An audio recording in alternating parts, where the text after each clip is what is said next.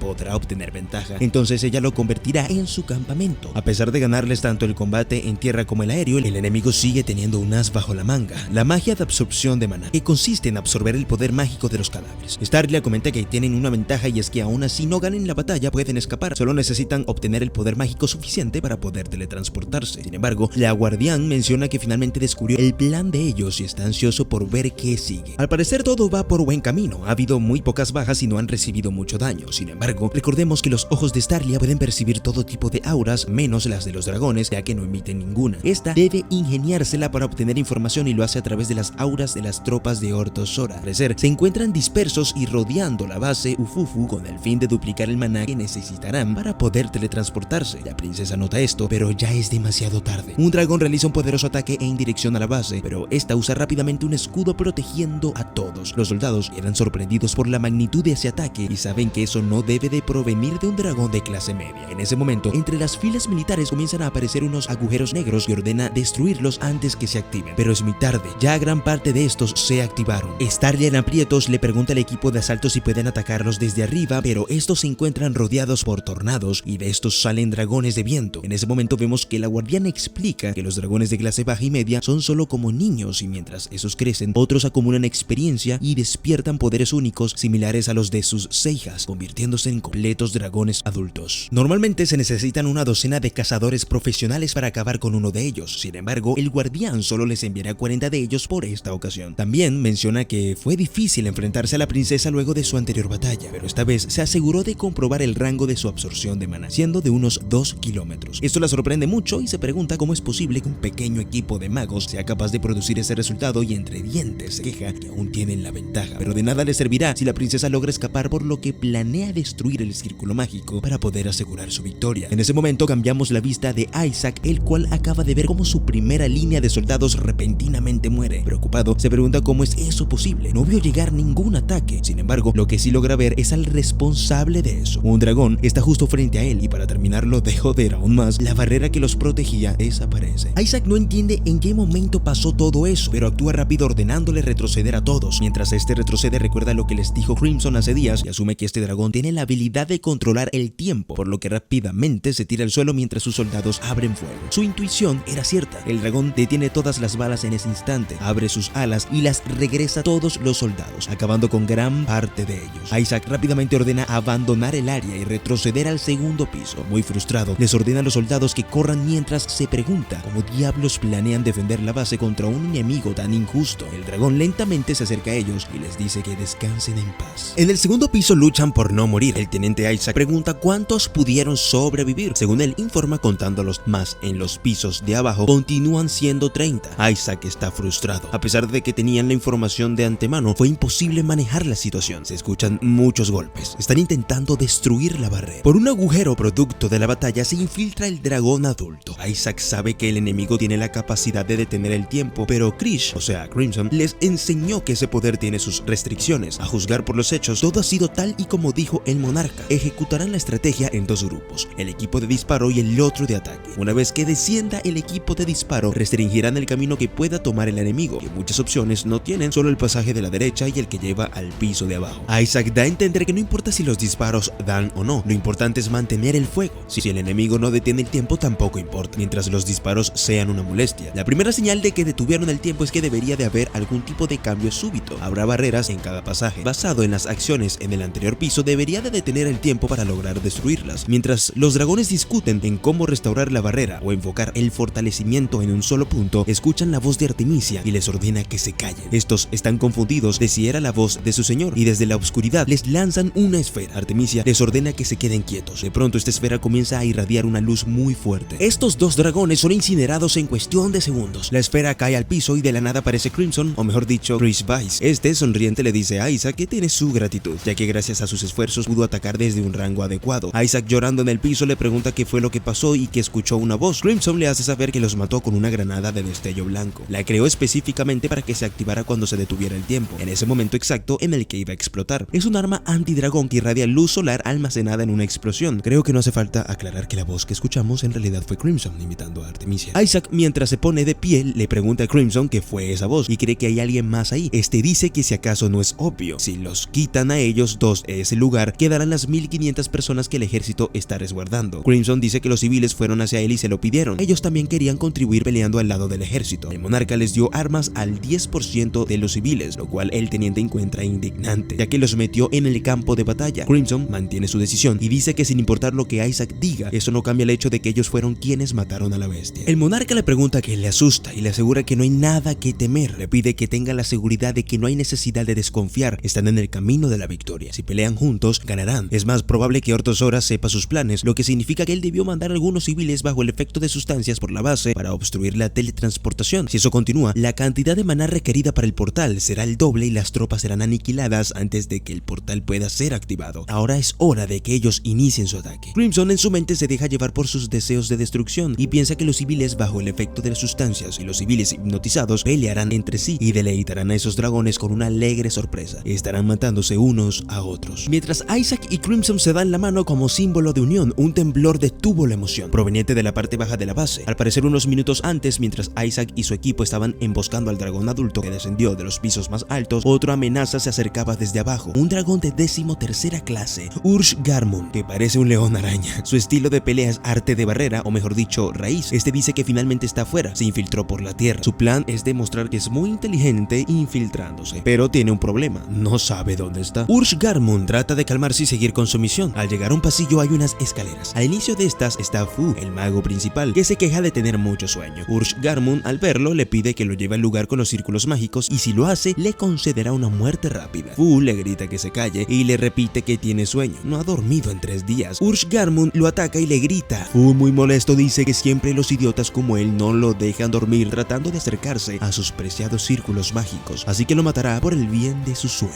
Fu recuerda lo que habló anteriormente con la princesa y menciona que necesitarán acabar con una gran cantidad de dragones para reunir el maná suficiente y lograr teletransportarse. Starlia, alterada, le aclara que, aunque acabasen con todos los dragones existentes, no lograrían reunir la cantidad que necesitan. Este le explica que también cazarán dragones de clase alta. Estos tienen decenas de veces más maná que los inferiores. Volvemos a la hora. Está atacando a Ursh Garmund y tomando todo su maná. En eso vemos que la maga Majorca corre hacia él con una espada y le grita que despierte, pensando que está siendo controlado por su brazo de bestia. Fu se levanta y le asegura a todos que se encuentra bien y no está siendo dominado. Este se acerca a Majorca y le pregunta si acaso intentaba matarlo, a lo que está un tanto nerviosa dice que no. De lejos vemos a Crimson y un escuadrón que él armó. Este primero los ve y piensa que ese ejército está lleno de gente talentosa, recordando que Fu pudo contra un dragón de 13ª clase él solo, y se piensa en lo que deberá hacer para tenerlo bajo sus órdenes. En ese momento, una gran raíz de un árbol atraviesa la pared. El escuadrón comienza a repelerla con sus disparos y todos corren hacia Crimson, el cual ordena que deben reforzar las defensas, ya que si llegan a los círculos mágicos será el fin. Volvemos con Starlia, la cual se encuentra en problemas ya que todo el equipo de ataque aéreo está siendo atacado por dragones de viento y ya perdieron a 4 soldados, de forma que no tienen otra opción más que hacer una formación kamikaze. Cambiamos de escena y vemos cómo logran entrar y acabar con el dragón dentro de la barrera y su secuaz. Sin embargo, estos mencionan que el sujeto de las agujas no se encuentra allí dentro. Starlia menciona que quizás esté en la cima del acantilado y ordena que se preparen ya que los lanzará de nuevo. Pero para sorpresa de todos, justo sobre ella está un dragón haciendo un ataque suicida, cayendo encima, derribándola y dejándola fuera de combate. Todos los dragones celebran la victoria y Tara Tectora menciona que no se sorprende que su percepción haya disminuido ya que nunca habían tenido una batalla tan grande y no sabían cuánto duraría en estar exhausta. El Tara Tectora dice que fue divertido, pero ya esto es su fin. Sin embargo, Ortos Hora le dice que algo está sucediendo a 300 metros detrás de él. Al revisarlo vemos a Ragnar, Shin y al viejo acabando con cientos de dragones mientras se dirigen hacia ellos. Por más que nuestro prota esté exhausto, adolorido y a punto de caer, no puede dejar de pensar en lo que Shin le dijo, eso de que deje de actuar como el prota y que entienda que no podrá hacer todo él solo. Menciona que por más que se haya sentido como un puñetazo directo en su voluntad, se sintió algo aliviado, ya que él siempre es el único que sobrevive y si alguien sobrevive junto a él, debe ser alguien a quien no le importa morir. Ragnar corre rápidamente hacia una ola de dragones que se dirigen hacia ellos y los acaba con un solo movimiento. Shin y el viejo no entienden cómo es eso posible. Nuestro prota muestra señales de estar a punto de morir, pero aún así su fuerza sigue incrementando, demostrándonos que cada vez más se está acercando a su versión del futuro. El dragón Ortos Hora, al ver eso, admite que cometió un error de cálculos y menciona que la presencia de Ragna en la batalla será muy molesta. Taratectora explica que ese enemigo es muy fuerte y esa flama de tenacidad se esparcirá. Taratectora, sin mayor preocupación, comenta que eso ya no es importante, ya que la princesa está acabada. Y hablando de esta, vemos que se encuentra tirada en el suelo mientras comienzan a aparecer a su alrededor agujeros negros, y justo cuando estos se activan liberando sus púas, llega Christopher para salvarla, tomándola sobre sus hombros y llevándola al norte. Orto Sora admira la tenacidad de la princesa, que aún sigue resistiendo después de todo ese daño. Además, nos menciona que no puede conectarse con la unidad que invadió la base ni con Ursh Garmon. Este supone que deben de estar haciendo un buen trabajo debido a su último reporte de hace 5 minutos, aunque también se pregunta si acaso habrán perdido la batalla. Rechazando esa idea, cuestiona si aún tendrán fuerzas suficientes en la base como para acabar con ambos. Este se preocupa y menciona que están superando sus expectativas, por lo que ahora se lo tomará con seriedad, preguntándole a Taratectora cuánto tiempo falta para que pueda usar su magia. Este responde que aproximadamente unos 5 minutos. Orto Sora, decidido, menciona que ese es el tiempo de vida que le queda a esa armada, pidiendo que le avise cuando esté listo. Taratectora entiende cuál es su deber y sabe que lo único que puede hacer es explotar todo dentro de 5 minutos. En ese momento nos explican que el aura plateada se originó para contrarrestar a la magia de los dragones, la cual no es de ese mundo, fue traída de otro planeta, de forma que al perfeccionar el aura plateada y concentrarse en el combate puede congelar la magia, haciendo que nuestro prota con tan solo un simple ataque pueda esparcir su aura por todos los dragones, acabando rápidamente con ellos. Sin embargo, termina fallando uno y Shin termina matándolo. Ragna le pregunta por qué hizo eso y le pregunta si se está metiendo en su camino. Shin le grita que solo está intentando ayudar. En ese momento, Ragna se acerca a Shin diciéndole que tuvo razón acerca de no actuar como un protagonista y que no tiene derecho a detener a quienes están determinados a cazar dragones, por lo que procede a disculparse y le pide que luche como él quiera, que también lo va a proteger. El viejo los ve de lejos y piensa que ningún humano actúa de esa forma al disculparse. En eso Shin le grita que no está entendiendo nada. Nuestro prota les pregunta si acaso no luchan juntos para compensar sus debilidades y decide ir de nuevo a la batalla, mientras le dice a Shin que no se aleje demasiado, si no, no podrá protegerlo. Este último se molesta por su comentario y comienza a perseguirlo, mientras piensa que no le agrada que Ragna haya ocultado todo su poder hasta ese punto, y aún más odia la forma en la que se deja llevar. Seguido de eso vemos a nuestro prota luchando mientras cree que necesita crear un caos digno del infierno y familiarizarse tal como lo haría su yo del futuro y superarlo para que el poder sea suyo. En ese momento, el viejo entiende lo que le sucede al prota. Es un veterano intentando recuperar su sexto sentido. Este le aconseja que si va a arriesgar su vida, trate de aprender tanto como le sea posible y luego aplique esos conocimientos en el combate. Cambiamos al punto de vista de una de las gemelas y esta se encuentra derribada sobre una raíz. Vemos sus recuerdos y al parecer la formación kamikaze estaba dando frutos. Lograron golpear al dragón. La pequeña pudo subirse sobre él, apuñalarle un ojo y luego dispararle en el aire. Pero de pronto, debajo de ella se encontraba un dragón adulto de 8ª clase, el cual es capaz de camuflarse perfectamente para esperar el momento justo de atacar a su presa. Este mismo dragón intentó atacar a nuestro prota mientras se encontraba luchando, pero este rápidamente logra cortarlo y acabar con él. Tanto el viejo como Shin se enfadan ya que Ragna no les está dejando ningún dragón y parece que nunca tuvo intención de trabajar en equipo. Orto Sora se encuentra muy molesto y no entiende cómo es posible todo lo que está pasando. Les envió 6 dragones adultos, varias docenas de dragones de bajo y medio rango para que todos los atacasen a la vez, pero fueron eliminados en segundos. Explica que el camuflaje del 8º dragón es completamente implacable, punto que ningún experto puede verlo, pero aún así, nuestro prota logró hacer un contraataque perfecto. En eso vemos a un escuadrón armado atacando a los civiles que están controlando los dragones. Orto Sora piensa que todo lo que está sucediendo es muy extraño, pareciera que le hubieran lavado el cerebro y piensa que no debe ser un truco de la princesa, alguien más está dando órdenes. Este comienza a sentir que lo que está sucediendo es algo familiar y se pregunta que si fuese él quien tuviese que matar a Artemisia, lo haría con la misma táctica que usaron con los ciudadanos de la capital, un lavado de cerebros. Es allí que entiende que el que destruyó la capital se encuentra en el campo de batalla. Cerca del círculo mágico, Fu cae al piso. Majorca trata de animarlo, pero hay un escuadrón apuntando a los civiles. Crimson los mira y les agradece por la ayuda mientras menciona que él se llevará ese círculo mágico. El monarca comienza a explicar que lo usará para escapar junto a todos los presentes, mas sin embargo es incapaz de llevar consigo un peso mayor a 1500 vidas. Los magos se alteran pensando que serán abandonados, pero Crimson menciona que no puede dejar a unos individuos tan inteligentes. En eso el escuadrón comenta que no les importa quedarse con tal de ser de ayuda para él. En eso los magos dicen que deben de hacerle caso ya que todo es por el bien de la princesa. Fu, exaltado, le pregunta qué diablos les hizo para que estén actuando así. Majorca dice que quizás Fu está molesto por el daño en su brazo. Este último piensa en lo que le dijo la princesa. Tener a Crimson de su lado será algo peligroso. Mientras piensa eso, el monarca le dice que hay algo que aún no entiende. Fu se voltea sorprendido pensando pensando si acaso acaba de leer su mente, pero esta le pregunta cómo él definiría el bien y el mal. Esta explica que la princesa es bastante realista y estaba consciente que el plan de abandonar el combate y huir con un grupo selecto no sería aceptado por la mayoría, ya que los débiles necesitan ser protegidos. Sin embargo, ahora que la guerra ha comenzado, la mayoría han dejado de ser de utilidad y ahora son malvados. Crimson exclama que el mal es el que los hombres fuertes se sacrifiquen por los débiles, justo como está pasando ahora. Sin embargo, el bien es todo lo contrario. Esas personas se han dado cuenta que son débiles y han decidido sacrificarse por el bien común. Fu, furioso, piensa que es probable que les haya lavado el cerebro. Se le ocurren varias formas de revertirlos, pero necesita sorprenderlos. Crimson menciona que de seguro él está pensando en que es un mago, no un guerrero ni un soldado, por lo que no tiene por qué seguir esos ideales. Este se disculpa con Fu por haberle hecho daño anteriormente y menciona que no planea lastimarlo más, solo quiere seguir el plan y lo único que necesitan es activarlo. Sin embargo, el círculo mágico solo puede ser activado por alguien autorizado, es decir, el linaje de Fu. Esa es la razón por la que Crimson intenta volverse más cercana a él. Volvemos con Orthosora, cual se encuentra muy preocupado por esa persona que está controlando a la gente. Bien se pregunta si nuestro prota será el Shinigami y de ser así llamará a Wolte Kamui. En eso vemos que Crimson explica que no puede llamarlo, debido a que Ragna tiene un poder equivalente al de Kamui y existe la posibilidad de que tan pronto aparezca Kamui, Artemisia se teletransporte a otro lugar y la asesine. Este, con una sonrisa, menciona que hay ocasiones en las que pensar como tu enemigo te beneficia mucho. Orthosora piensa que al parecer no se prepararon lo suficiente para la batalla y menciona que desde un principio no quería llamarlo. Sin embargo, vuelve a pensar sobre cuál es el verdadero objetivo de esa pelea y rápidamente se decide y establece el acabar con la princesa como su máxima prioridad. En ese momento cambiamos de escena y vemos a una de las gemelas, cual es azotada fuertemente contra el suelo y es rodeada por un grupo de dragones, pero esta rápidamente se levanta y comienza a morderlos, acabando con todos ellos. En ese momento llega su hermana. Ambas, furiosas, se preparan y dicen que es hora de la venganza. Luego vemos que Crimson se lanzó sobre Fu y está besándolo. Este le pregunta si la ve como una chica y dice que así es como debería de ser. Fu piensa que eso es malo y Crimson responde que si eso es lo que piensa, pues su respuesta es correcta. Y este le pregunta el por qué cree que utiliza una apariencia tan ambigua, mencionando que así puede ser amada por todos. Fu dentro de sí dice que no puede moverse ni hablar, mientras que Crimson comenta que el amor es una poderosa droga y sería realmente maravilloso que todos estuvieran enamorados de ella, explicando que la habilidad de absorción mágica de Fu es muy interesante y que apuesta que será uno de sus mejores sirvientes. Esta se acerca un poco más a Fu y comienza a decirle que a pesar de no poder amarlo de la misma forma, si trabaja duro para ella, puede que algún día el sentimiento sea mutuo, acercándose a su oído y pidiéndole que active el círculo mágico por ella. Pero en ese momento la pequebruja le grita a Fu que no lo haga. Majorca grita que ellos son súbditos de la princesa y no deben de escuchar a un tipo como ese. Los soldados presentes tratan de detenerla, pero esta sigue gritando que son unos traidores y no debe escucharlos. En ese momento uno de los soldados dispara su arma hacia ella. Esta cae al suelo desangrándose, mientras que los magos dicen que deben de preparar un círculo de sanación. Fu aprovecha el descuido de Crimson para intentar atacarlo, pero este reacciona más rápido evadiendo el golpe y dejándolo contra el suelo. Crimson, molesto, lamenta que la hipnosis se haya deshecho y le plantea a Fu teletransportarse de inmediato, debido a que del otro lado hay personal y suministros médicos. Fu furioso le grita preguntándole por qué carajo seguiría sus órdenes. Este intenta llamar a la pequeña Majorca, pero no responde. Mientras tanto, los magos están alrededor de ella. En ese momento, Crimson les ordena detenerse, amenazando a Fu que a partir de ese momento comenzará a dispararle a cada uno cada 10 segundos, si no lo ayuda con la teletransportación. Comienza la cuenta regresiva y un pequeño mago está muy asustado. Ya cuando van por el número 4, Fu grita que basta y dice que será su sirviente. Crimson sonríe, pero no por mucho tiempo, porque un enorme brillo deslumbra toda la sala. La Majorca, la cual se alza en el aire gritándole que odia a las personas como él. Crimson ordena dispararle, pero antes que las balas la toquen, esta desaparece junto a sus soldados. Una vez esto termina, Majorca cae al suelo. Fu, desesperado, corre hacia ella pensando en todo lo que acaba de suceder. Al acercarse a ella, este exhala calmado, ya que solo se quedó dormida luego de usar todo su poder mágico. Este menciona que al final Crimson obtuvo lo que quería, una teletransportación, pero no sabe a dónde lo habrá enviado Majorca. Cambiamos de escena y vemos que tanto Crimson como los soldados están cayendo desde una gran altura en una ciudad completamente en ruinas. El monarca no entiende cómo sucedió todo eso y grita que no se supone que eso debía pasar. En ese momento pasamos a ver los recuerdos de Orthosora, en los cuales se ve a Artemisia, la cual intuyó que su dios le ordenó destruir Lys, pero esta se pregunta hasta qué punto deben de destruirla. Debido a que es una niña, de seguro asumió que debía destruir a todos los humanos de Lys. Actualmente la capital está en llamas, 2/3 de la población humana ha muerto y aún así deciden retirarse. Regresar a Lys ya no es una opción, pero si hay algo de lo que deban de preocuparse es por la princesa plateada. Si esta logra sobrevivir y es protegida por el culto del sol, el país puede renacer rápidamente y sería un gran problema para el linaje. Dicho esto, sin rodeos, si permiten que la princesa escape, todos los dragones habrán fallado en su cruzada, por lo que Tara Tectora comienza a intentar predecir sus próximos movimientos. Luego de analizar todas las opciones, se pregunta si acaso ya se dio cuenta que le ganó y ya no importa lo que haga. Cambiamos de escena y vemos a Crimson en el piso. Este se encuentra completamente destruido y pensando en cómo arruinó todo. Esta espera que al menos puedan eliminar a la princesa, aunque se contradice pensando que es manipulable mientras esté junto a Ragna. Esta al final dice que se salvó de la muerte, pero a un gran precio. Tras creó eso, este comienza a desvanecerse. Por otro lado, Christopher comanda otro escuadrón que justo en ese momento se enfrentan a decenas de dragones. Les ordena que sin importar que sigan avanzando. Dos dragones de viento lanzan ráfagas. Estos tratan de aguantar lo más que pueden, pero es muy fuerte el viento. Los chicos sienten sus brazos tan pesados que no pueden iniciar el ataque. Los dragones comienzan a lanzar bolas de fuego y todos corren por su vida. Logran evadir los ataques. Es el momento para volver a avanzar, pero con cada paso que dan se agotan más. Christopher trata de animarlos diciendo que cada paso es un dragón menos y los hace más fuertes en el proceso, y al volverse más fuerte pueden dar otro paso. Mientras más casen es otro paso, un dragón menos. Entre más fuertes sean, seguirán caminando, y cuando por fin acaben con todas las bestias podrán caminar hasta el final del mundo. Christopher le da una patada a un dragón gigante en la cabeza. Eso les da valor y esperanza a sus camaradas. La princesa, que se encuentra en sus hombros, comienza a toser por los saltos de Christopher. Todos los guerreros gritan al mismo tiempo que solo les queda caminar hacia adelante, ya que es todo lo que tienen. Uno a uno de los dragones de viento caen. De lejos, las gemelas contribuyen disparando desde un árbol. La princesa nota que las pequeñas aún siguen vivas. Les pide a sus leales guerreros que resistan un poco más, mientras se recuerda lo que habló con Crimson anteriormente. La única ayuda que puede dar es limitar el rango de posibles ubicaciones, pero solo será así si realmente Starlia pensaba acercarse. Un radio de 1 kilómetro alrededor de la base en dirección a la capital es el candidato más probable. Pero debido a las explosiones del dragón guerrero Taratectora, son consecutivas en el sur. Este dragón de clase alta debe de considerar a Ragna una gran amenaza. De pronto, una ola de dragones se alza frente a los chicos. Christopher no comprende qué pasa. Ortosora dice que en realidad usaban el 80% de su poder, ahora será el 200%. Los cuerpos de los dragones que está manipulando superarán sus límites físicos, duplicarán su fuerza forzadamente. El dragón cree que el resultado es obvio, no tiene razones para contenerse. La situación se ha complicado. La princesa ordena que se escaparán volando. Todos están en el cielo. Ortosora no puede creer que Starlia haya hecho que sus soldados volaran como proyectiles, pero no caerán en un lugar muy lejos. Solo se movieron 100 metros del campo de batalla. La princesa ordena que tan pronto como aterricen, corran. Ortosora nota que descubrieron su ubicación después de todo. Usa su red de vigilancia, pero esta no muestra nada. Comienza su nuevo ataque. Ordena que se despierten y se dispersen. Se refiere a las llamas venenosas que nacen de su sangre. El dragón está muy confiado, ya vio todo lo que tenía para ofrecer la princesa. El mayor deseo del dragón es convertirse en rey algún día, pero para su sorpresa, detrás de él aparece Nazaret. Esta le atraviesa el cuello y el pecho, y mientras su cabeza cae al piso,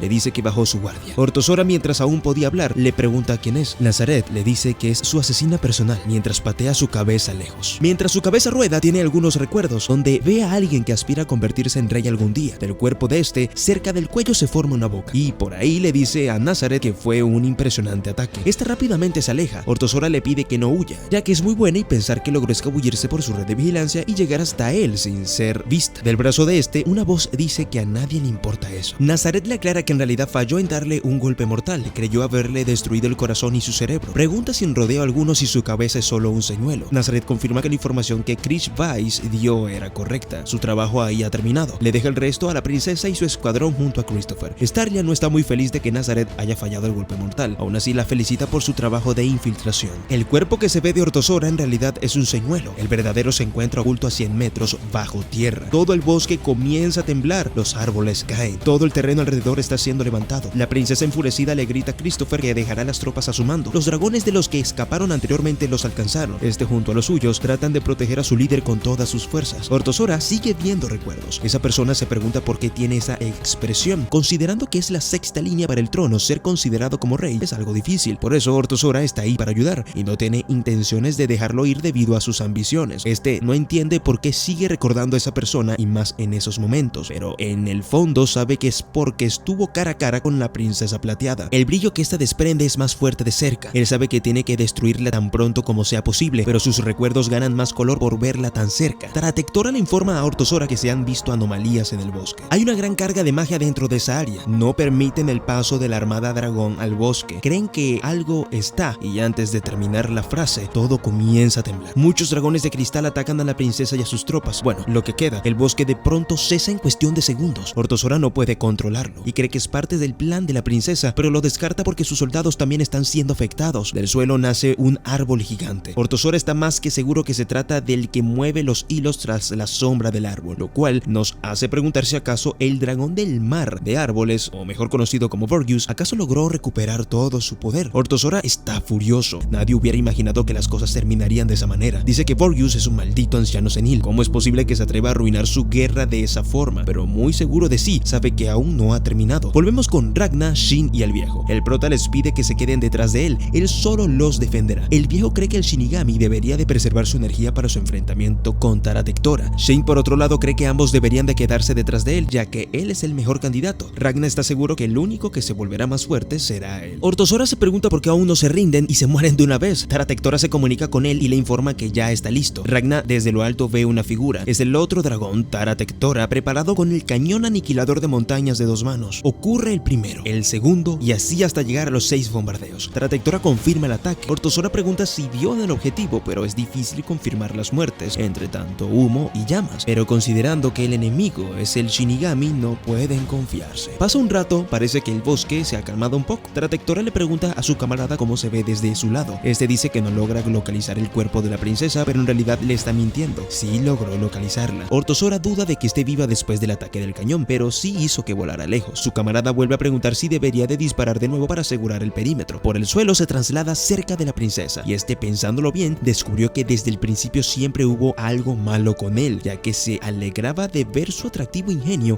y se decepcionaba con su poca experiencia. Al estar frente a Starlia le dice que está muy feliz de finalmente conocer a la princesa plateada de Liz. Ahora vemos una conversación que tuvieron anteriormente Starlia, Crimson, Isaac y Nazaret. El monarca pregunta si de casualidad conocen a la princesa Raksha. Esta es como una deidad en el mundo de los cazadores de dragones. Esta, usando su innata astucia y carisma, convenció a una gran cantidad de personal militar y los guió bajo su propio emblema. Consiguió muchas hazañas militares. Es una mujer muy valiente. Gracias a lo ya mencionado, eventualmente fue aceptada por el culto del sol como una enviada de Dios y, más importante aún, fue aceptada entre los grandes monjes asesinos de dragones. La princesa Starlia exclama que incluso un niño sabe eso. Hasta ya aspiraba en convertirse como esa mujer hace años. Crimson sonriendo dice que Orthosora es solo un afeminado. Cuando él era un humano era muy diferente, incluso estando bajo la influencia de la sangre dragón, el cual fuerza a la obediencia. Su personalidad original no le permitió servir a aquel sobre quien juró vengarse. Volviendo con Orthosora, este está enfrente a Starlia. Le dice que realmente ha luchado valientemente, pero sabe que ella no es la clase de persona que moriría en un lugar como ese. Mientras Starlia está entre los escombros, recuerda las palabras de Crimson, donde este le pedía que no se rindiera sin importar las adversidades que se presenten. Orthosora sigue hablando. Le dice a la princesa que debe unirse a ellos y ser como uno de los nobles linajes. Starlia alza su cara enfurecida. Sus ojos brillan más que nunca. La oportunidad de ganar ha llegado. Cambiamos de escena y comenzamos a ver a Orthosora. Está recordando sus mejores momentos junto a sus antiguos camaradas y la chica a quien le prometió todo, su señora. Finalmente, luego de recordar, entiende que esos días ya llegaron a su fin y se lamenta que ahora no logra comprender lo que significaba esa luz. Aquello que Orthosora creyó haber perdido está frente de sus ojos en su totalidad. Una vez más le dice que se una a ellos. Le implorará al rey dragón para que cumpla su pedido. Pero como humana que es Starlia, cesará de existir. Eso no debería de ir contra los mandatos de Dios. En ese momento Starlia comienza a hablar y entre quejas le pregunta por qué cree que está bañada en ese brillo, explicando que la aura plateada significa la voluntad de sobrevivir que le fue otorgada por el mundo, y mientras su brillo esté presente, la voluntad del mundo también lo estará, mencionando que lamenta no haber podido derrotarlo, pero aún así está bien con eso, ya que ella aún posee algo en lo que lo supera a él, explicando que puede tomar la voluntad que se ha acumulado en la tierra y moldearla a la forma que desee. En ese momento, una gran cantidad de brillo comienza a salir de todas partes. Con esta, la princesa crea una gran lanza, la cual arroja hacia Orthosora, atravesando y empujándolo contra una montaña, causándole mucho daño. Starlia cae desmayada contra el suelo. Sus soldados creen que finalmente la fatiga la derrotó tanto, así que no debería de ser capaz de responder. Estos la toman en sus hombros y se la llevan rápidamente. En ese momento, Christopher se coloca frente a Orthosora diciendo que aún no admiten la derrota, arrancando la lanza que lo atraviesa y acabando con él. Starlia en ese momento le dice al capitán que es hora y proceden a hacer la unificación de pensamiento. Esta se comunica con todos sus aliados, les agradece por todo su apoyo y les pide que envíen toda la fuerza restante que tengan hacia ella, para así acabar con los dragones de una vez por todas. En ese momento, Christopher toma la lanza cargada con toda la energía y con una gran fuerza la dispara hacia Tara Tectora, alcanzándolo y causando una gran explosión, la cual obliga a Orthosora a transformarse y salir al combate en defensa de su aliado, pero rápidamente es interceptado por Nazaret, la cual lo golpea fuertemente, impactándolo contra el suelo. Tara Tectora logra logra evitar el daño total de la lanza, pero aún así esta rompe gran parte de su armadura. Es allí cuando llega Ragna, toma su arma fusionando parte de su cuerpo con ella. Taratectora prepara su cañón para atacarlo, pero nuestro prota termina cortando el cañón y atacando con su golpe de dragón reluciente. Orthosora no puede creer lo que sucedió y desesperado ruega que por favor Taratectora se comunique con él. Este logra comunicarse. Orthosora celebra que su camarada esté bien, pero este lo interrumpe comentándole que no es así. Pronto va a morir debido al gran daño que recibió, explicando que no posee la energía suficiente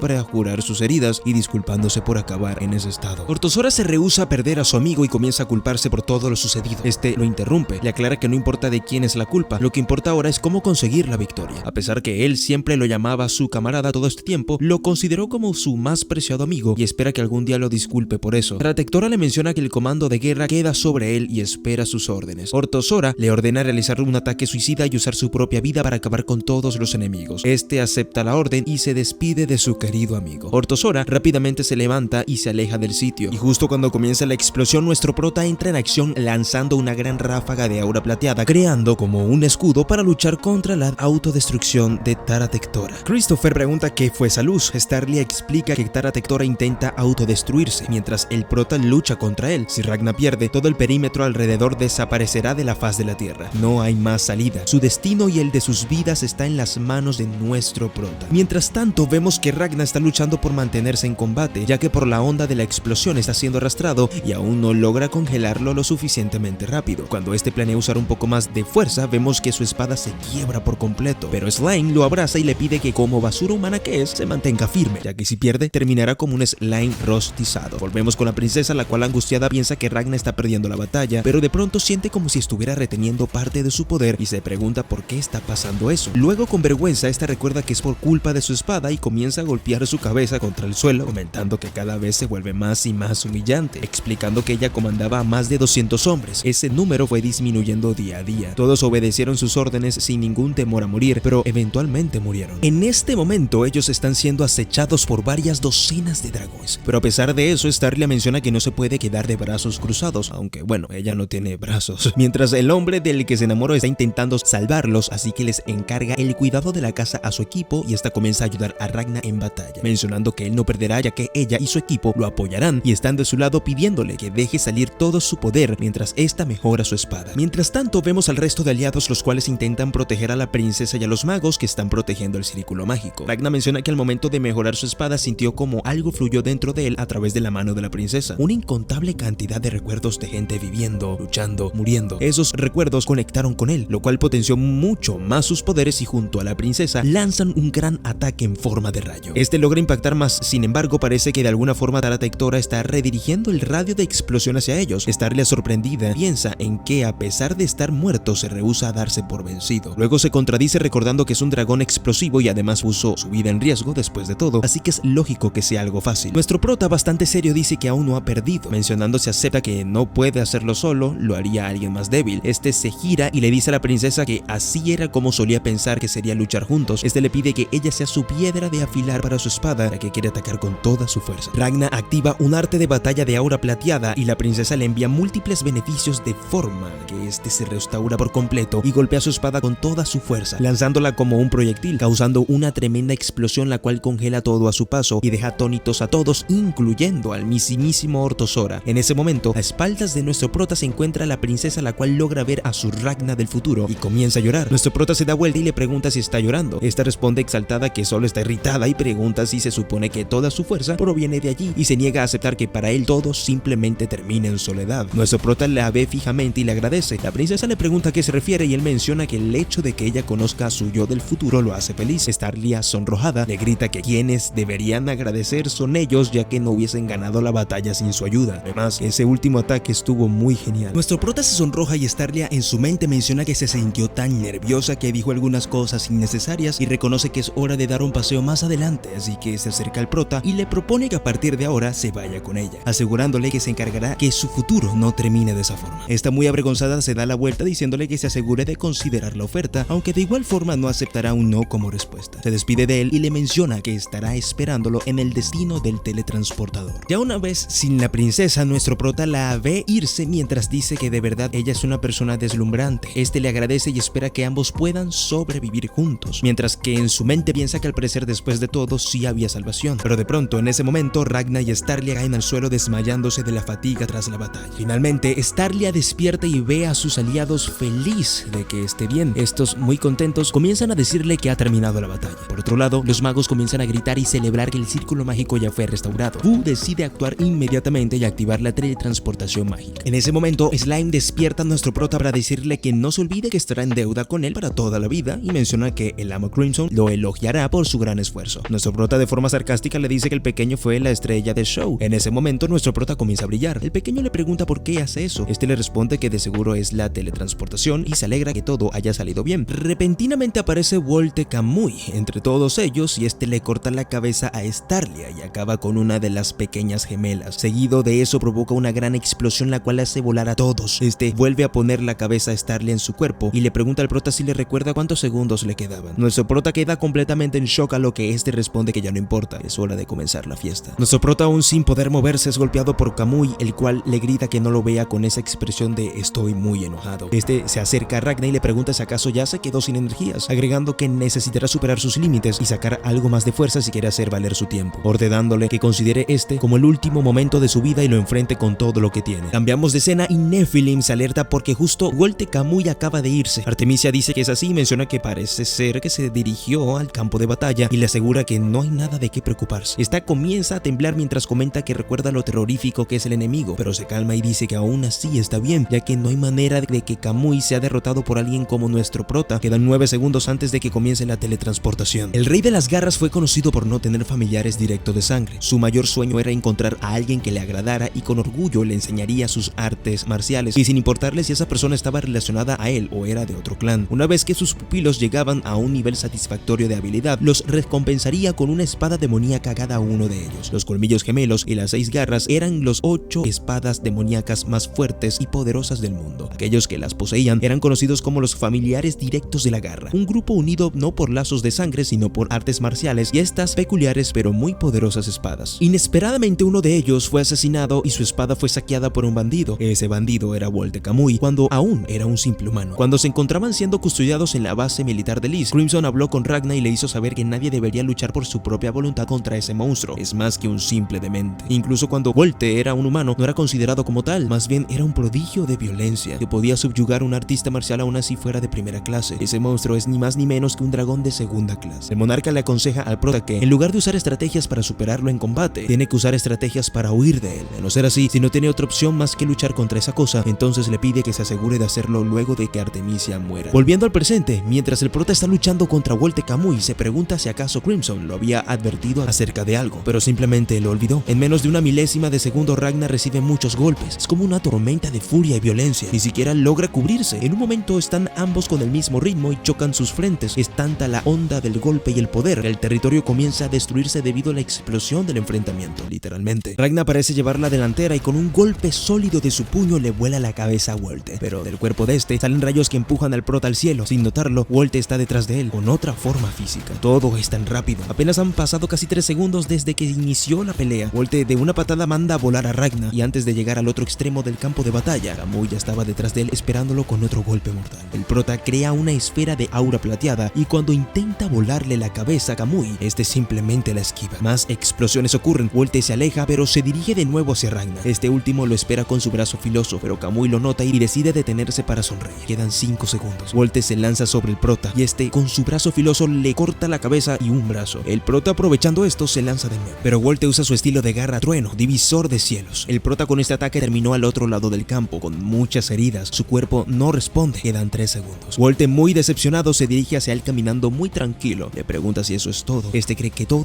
fue jodidamente aburrido. Todo es oscuro. Se escucha una voz de fondo que llama a nuestro prota. Este abre sus ojos y es la princesa Starlia, que muy molesta le dice que debe de despertar. Ragna, más que impresionado, no puede creer lo que ve. El entorno cambió. Ya no es el campo de batalla. Ragna no puede creer lo que está viendo y se acerca desesperadamente a la princesa mientras grita su nombre una y otra vez, pero ella se sonroja por tenerlo muy cerca, así que lo toma de la ropa y lo lanza al piso. La princesa le recuerda que debe llamarla Lia. Ragna, con una pose bastante curiosa, lo hace. Sin perder tiempo, el prota pregunta en dónde se encuentran. La princesa le cuenta que fueron teletransportados, pero ¿y los demás? Para nuestra calma, también están ahí, solo que en el otro lado, así que le pide a Ragna que la siga para guiar guiarlo. Mientras van al lugar, ella le pregunta al prota si Garm y Shin le resultaron útiles. Ragna le responde que más que útiles, le salvaron la vida. Ambos son realmente talentosos. Gracias a eso, pudo extraer más de su poder del futuro, porque se hicieron cada vez más fuertes durante la batalla. La princesa, muy confiada, se esperaba eso de ellos, ya que son los principales espadachines de su ejército. Su abuelo Garm sentía que ya estaba llegando a su límite por su edad y capacidad. Creía que su momento de seguir aprendiendo había acabado, pero gracias a Ragna, Garm pudo romper esa barrera. A diferencia de Shin, él se volvería fuerte de una u otra manera. Su mayor talento es la fuerza bruta, y al tener un rival al que superar, su impulso solo irá en crecimiento. Pero no solo ellos se llevan el protagonismo, todo su ejército es magnífico. La princesa admite haberle puesto atención a Ike mucho antes de que se uniera a ellos. Es un hombre muy capaz. Sin él, definitivamente su organización no podría funcionar. Por otro lado, Chris fue activo y estuvo increíble en la batalla. A pesar de parecer un imbécil, la princesa está segura que solo es una farsa, ya que a veces se le escapa su intelecto. Mientras tanto, con Nazarena se sabía que era muy poderosa, pero su sobreesfuerzo en la batalla sorprendió mucho. Fu, el perfeccionista que siempre está de mal humor, aunque se dice que practica la magia y es mitad dragón, en realidad desprecia a todos, pero aún así cuida bien de las demás personas y es muy apreciado por sus subordinados. A diferencia de su hermana, que también está en el equipo, las gemelas Ezela y Greya son seres muy emocionales. En base a eso, eligieron ese ejército como su hogar y lucharon para protegerlo. La princesa triste no puede evitar preocuparse por Ezela, ya que ahora está sola. De pronto se detiene y le pide a Ragna que siga a él. Ella tiene otros asuntos que atender. Debe forjar una espada. Aún no decide si será de su cabeza, su corazón o quizás su alma. La princesa comienza a contar que desde que tiene memoria ha tenido la imagen de una espada en su interior, con una figura confusa e indefinida. De pronto, en el cielo resplandece una luz. Es el cometa de plata. Hace mucho tiempo, una estrella plateada llegó desde el cosmos y es el origen de toda la plata que conocemos. La princesa mira fijamente al prota y le dice que crear una espada que lleve el nombre de ese cometa es la razón de su existencia. Incluso si eso significa morir, ella lo hará. Pase lo que pase, ella creará una espada digna de Ragna. El prota cae al vacío mientras la princesa le confiesa que todo lo que quería era verlo una última vez. Ragna grita el nombre de Lia con desesperación, pero ahora todo es oscuro. De pronto despierta todo vendado junto a Chris, Fu, su hermana llorando por la princesa y otros soldados del ejército. Ragna sale de la carpa y se encuentra con Slime discutiendo con Garm. Slime les grita que por qué tantos humanos murieron y que eran muy débiles. Slime, al notar la presencia del prota, corre hacia él y le reclama por haber dormido 2 días seguidos y dejarlo solo junto a todos esos humanos deprimidos. El prota mira a Garm y su expresión lo dice todo. Antes de poder decirle algo, es interrumpido por Ike. Le pide al prota que vaya con él, ya que quiere presentarle a alguien. De camino al encuentro, el prota le pregunta a Slime por Shin. Este le dice que huyó a casa, ya que no soportó la nube de desesperación de los sobrevivientes. De pronto, algunos civiles enojados quieren irse del lugar, ya que la comida es escasa y hay enfermos, pero por órdenes superiores no pueden hacerlo, a pesar de que los teletransportaron junto a 80 miembros del ejército. No entienden la gravedad del asunto. Antes de llegar al lugar, Ike recuerda que el prota lleva ese tiempo inconsciente sin comer, así que prefiere que se regresen para tener fuerzas. Ragna le dice que él está más preocupado por él que por sí mismo. Esas palabras fueron suficientes para derrumbarlo. Ike dice que tiene algo que hacer, y si se detiene ahora, no cree poder ponerse de pie nunca más. Hasta que los ciudadanos estén a salvo, él debe actuar en el lugar de la Alteza. Refiriéndose a Starlia, el prota quiere decir algo sobre ella, pero una voz femenina los interrumpe, y antes de que pueda seguir hablando, Ragna con un puño le destroza el cráneo, asesinándola. Ike trata de detenerlo, pero el prota dice que es Artemisia, la monarca alada. En un pestañeo hay decenas de ellas. La monarca admite que no esperaba morir tan rápido. Entonces los rumores de la batalla del prota contra la monarca alada en la capital y que terminaron en empate eran ciertos. Ahora que detuvo el tiempo, debe decidir cuál de todas tomará su lugar. Puede ser cualquiera. Podemos ver sus caras y todas son iguales, aunque admite que usó ese rostro para provocar la furia del prota. Pero no es Artemisia, es Carla, la santa del tiempo, una azotadora de dragones de la iglesia solariana. Al igual que Ragna, su objetivo es destruir a todos los dragones y quiere trabajar junto a él. De pronto, Ike se arrodilla y súplica perdón por el prota. Lo excusa de que está confundido porque acaba de despertar. Pide que lo castiguen a él en vez de a Ragna. Carla no siente la necesidad de castigarlo. hacerlo, pero ya que lo menciona, no sería un trato justo, ya que el valor de una de ellos no se acerca al de Ike. Por lo tanto, aceptará su propuesta, que muera en lugar del prota. Con toda la amabilidad posible le pide que apriete sus dientes hasta morir. Ragna puede recordar que todas tienen la misma magia y el mismo rostro, pero no son dragones. Hay tantas de ellas en la iglesia que solo pensarlo le da náuseas, tanto al punto de vomitar. El prota le ruega a Carla que traiga a la que mató de vuelta. Sabe que puede regresar el tiempo. Esta admite que es cierto, pero consume demasiado poder mágico, por lo tanto no vale la pena. El prota, al notar que no colaboran, les aclara que si matan a Ike, asesinará a cada una de ellas. Todos quedan en silencio, y de inmediato Carla revive a la que Ragna asesinó hace un momento. Ike observa a las Carlas hablar, y recuerda que una vez él le preguntó a la princesa Starlia si no quería convertirse en azotadora de dragones. Ella dijo que no deseaba ser una de ellas. Ahora Ike entiende el por qué todas ellas están locas. Un rato después, vemos las ruinas de una ciudad antigua de lo que fue la civilización solariana y su preserva. Está protegida capa tras capa por barreras que impiden el acceso a los dragones, ya que arreglaron sus problemas. Carla le pregunta a Ragna cómo sigue, y nos enteramos que ella lo curó y esto lo sorprende mucho. Carla le comenta que no pudo hacerlo por completo, ya que su cuerpo es una construcción muy singular. La magia es inútil contra él, así que para que su fuerza se recupere tendrán que optar por otras alternativas. Apenas pudo quitarlo de las puertas de la muerte. Si hubiera intentado usar más magia, el prota ahora sería una espada de plata, ya que se habría congelado. El prota no puede tolerar la voz, ni el rostro que lleva Carla, le causa asco, le pide que lo tape. En eso escuchamos unos pasos. Es Nazarena. Los chicos se sorprenden de que le sirva a Carla. La azotadora cuenta que Nazarena es miembro de la iglesia solariana. Nos explica que fuera del territorio de la iglesia, las personas poseen habilidades especiales, suelen ser perseguidas, así que la iglesia envía agentes a muchos lugares para prevenir la persecución. Su misión es reclutar un milagro potencial de Dios. La princesa de Lese era un objetivo, ya que Nazarena es la tutora de Starlia, y si se volvía rebelde sería su asesina, al ganarse la confianza de la princesa. Y en el momento en el que Starlia perdiera su lugar en Lese, Nazarena sería el puente entre ella y la iglesia solariana, pero ya que no lo hizo, ahora ella espera su castigo en su país de origen. Ike se dirige muy indignado a Nazarena, le pregunta si la princesa lo sabía. Él realmente creyó que eran buenas amigas. Nazarena se defiende diciendo que era difícil predecir los pensamientos de la princesa, además que, si se enteraba, jamás la habría perdonado. Nazarena se retira, no sin antes pedirles perdón. Carla, sin rodeos, le pregunta a Ragna si se unirá a la iglesia, ya que el objetivo de la misma son personas tan singulares como él. Carla trata de decirle los beneficios, pero el prota se niega una y otra vez. Además que no podrán acoger a los refugiados de Lese si él no acepta. La iglesia durante muchos años ha estado alentando a la princesa Plateada a convertirse en azotadora de dragones. Ella se comprometió a hacerlo con la única condición de que la iglesia acepte ser refugio del último ataque de la línea de sangre alada. Pero todo cambió. La batalla no se esperaba. Carla comenta que, si al menos tuvieran la cabeza de Starlia, podrían haber hecho algo. A lo lejos, Ragna ve un destello. Es Quimera. Volviendo a la conversación, ya que la princesa no está entre ellos